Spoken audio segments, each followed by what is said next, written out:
individuals are trying to blockade our economy, our democracy, and our fellow citizens' daily lives. It has to stop.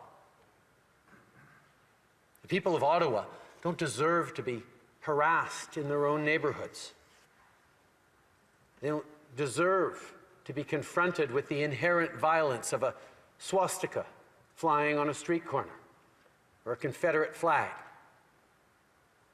or the insults and jeers just because they're wearing a mask.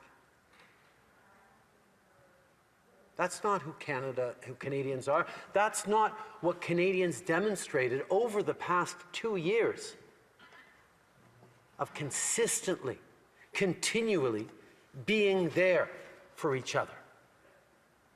The people of Ottawa, indeed people across the country, deserve to have their safety respected and deserve to get their lives back.